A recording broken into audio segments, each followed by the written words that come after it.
তো hello' guys আপোনাক স্বাগতম জনাইছোঁ আমাৰ ইটিপছ অনলাইনৰ আজিৰ এই নতুন ভিডিঅ'লৈ। তো গাইজ মুখ্যমন্ত্ৰী আত্মনিৰ্ভৰ অসম অভিযান যি আঁচনি আছিলে সেই আঁচনিৰ যি অফিচিয়েল ৱেবছাইট আছিলে সেই অফিচিয়েল ৱেবছাইটটো কিন্তু লঞ্চ কৰি দিছে আজি ৰাতিপুৱাৰ পৰা দিনৰ ভিতৰতে লঞ্চ কৰি দিছে।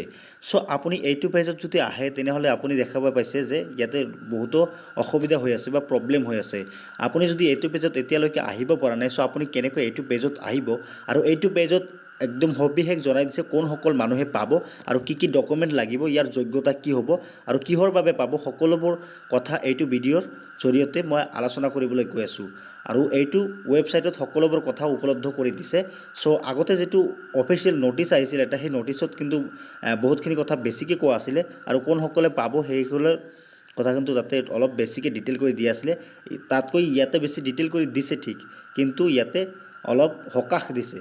চ' আপুনি বাৰু এইটো স্কিমৰ কাৰণে আপুনি এপ্লাই কৰিব পাৰিব নাই সম্পূৰ্ণ সবিশেষ সেইটো ভিডিঅ'ৰ জৰিয়তে দেখুৱাবলৈ গৈ আছোঁ। চ' পলম নকৰি ভিডিঅ'টো আৰম্ভ কৰোঁ। আপুনি যদি এতিয়াও আমাৰ চেনেলটো ছাবস্ক্ৰাইব কৰা নাই, চেনেলটো ছাবস্ক্ৰাইব কৰি দি কাষত থকা বেল আইকনটো বজাই দিয়ক।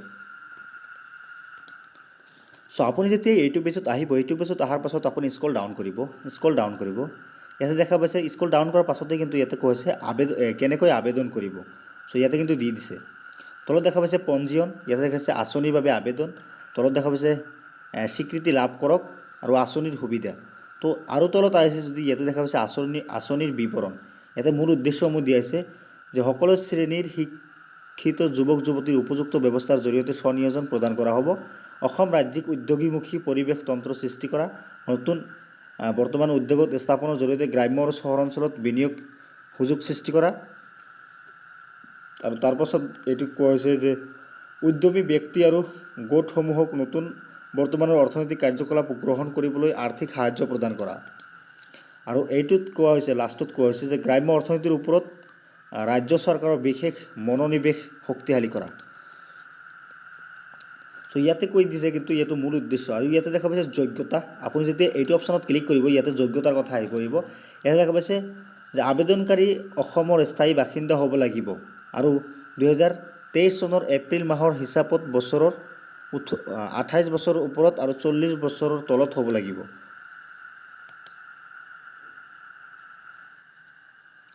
অনুসূচিত জাতি জনজাতি অভিজাতি শ্ৰেণীৰ বাবে উচ্চ সীমা 43 বা 43 বছৰলৈকে শিথিল কৰা হৈছে।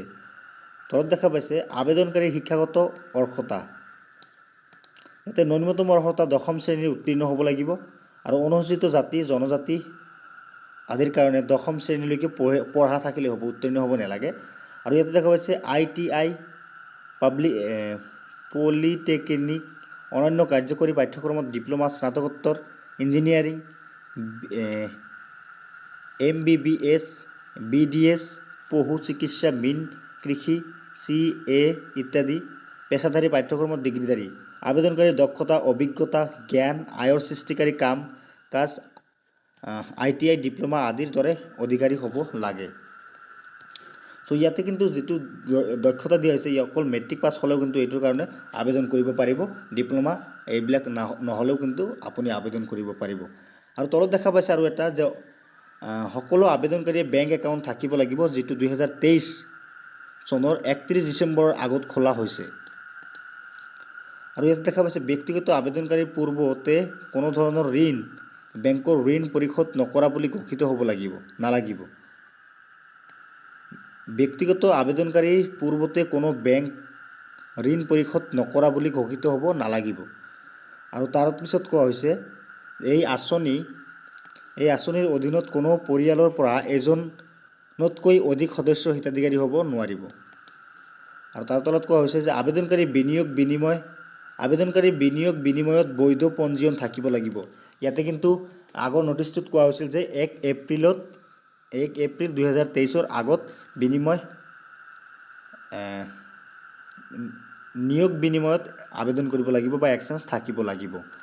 আৰু তাৰপাছত ইয়াতে দেখা হৈছে প্ৰয়োজনীয় নথিপত্ৰসমূহৰ কথা কৈছে। ইয়াতে প্ৰয়োজনীয় নথিপত্ৰসমূহ তলত লাগিব পেন প্ৰমাণপত্ৰ, PAN, driving licence, passport, bank passbook, Aadhaar, voter ID card ইত্যাদি।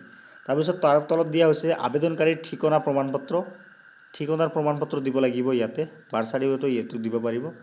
আৰু ইয়াতে হৈছে শিক্ষাগত অৰ্হতা। শিক্ষাৰ অৰ্হতা আপোনাৰ চাৰ্টিফিকেটটো দিব লাগিব। ইয়াতে আপুনি দেখা পাইছে বিনিয়োগ বিনিময় পঞ্জীয়ন কাৰ্ড বা এইটো কয় ইংলিছত কোৱা হয় এমপ্লয়মেণ্ট এক্সচেঞ্জ চাৰ্টিফিকেট। চ' এমপ্লয়মেণ্ট এক্সচেঞ্জ চাৰ্টিফিকেটটো ইয়াতে দিব লাগিব। আৰু ইয়াতে কোৱা হৈছে বেংক পাছবুক বাতিল কৰা চেকবুক। বেংক পাছবুক যদি নাথাকে তেনেহ'লে আপোনাৰ যদি চেকবুক আছে বাতিল কৰা সেই চেকবুক দিলেও হৈ যাব। আৰু তাৰ তলত দেখা পাইছে পেন কাৰ্ড। চ' আপোনাৰ পেন কাৰ্ডটোও লাগিব। চ' এতিয়া দেখা পাইছে যে ইয়াতে ক্লিক কৰি আপুনি চাব পাৰিব আবেদন কেনেকৈ কৰিব। এটা আবেদন কৰা চিষ্টেমটো দি দিয়া হৈছে। আৰু এইটো আবেদন কৰিবলৈ হ'লে তলফালে স্ক্ৰল ডাউন কৰিব। স্ক্ৰল ডাউন কৰাৰ পাছত ইয়াতে দেখা পাইছে আবেদন কৰক পঞ্জীয়ন কৰক। চ' আপুনি এই পঞ্জীয়ন কৰক আপুনি এইটো অপশ্যনত ক্লিক কৰি দিব লাগিব। আপুনি যেতিয়া এইটো অপশ্যনত ক্লিক কৰি দিব, এইটো অপশ্যনত ক্লিক কৰি দিয়াৰ পাছত আপোনাৰ এনেকৈ পেজটো অ'পেন হ'ব। অ'পেন হোৱাৰ পাছত ইয়াতে দেখা পাইছে মোবাইল নাম্বাৰ এণ্টাৰ ইউৰ কণ্ট্ৰেক্ট নম্বৰ। চ' ইয়াত এইটো বক্সত আপুনি আপোনাৰ মোবাইল নম্বৰটো বহাব লাগিব। বহাই দিয়াৰ পাছত ইয়াতে logging with password logging with OTP। চ' আপুনি এই OTP অপশ্যনত ক্লিক কৰি দিব। OTP অপশ্যনত ক্লিক কৰি দিয়াৰ পাছত এটা OTP হ'ব। আপুনি এই কেপচাৰটো ইয়াতে বহাব। বহাই কিনে আপুনি এইটো পেজ য'ত ৰেজিষ্ট্ৰেশ্যন কৰিব পাৰিব। চ' আজিৰ ভিডিঅ'টো ইমানলৈকে আছিল। ভিডিঅ'টো যদি ভাল লাগিছে লাইক কৰিব। ভিডিঅ'টো যদি হেল্পফুল বুলি ভাবে তেনেহ'লে বন্ধু বান্ধৱীসকলৰ মাজত শ্বেয়াৰ কৰক। চ' নেক্সটত কেনেকৈ একদম সম্পূৰ্ণ ফুল প্ৰচেছ দেখুৱাই দিম আপুনি এপ্লাই কেনেকৈ কৰিব। চ' আজিৰ ভিডিঅ'টো ইমানলৈকে আছিল। ভিডিঅ'টো যদি হেল্পফুল বুলি ভাবে তেনেহ'লে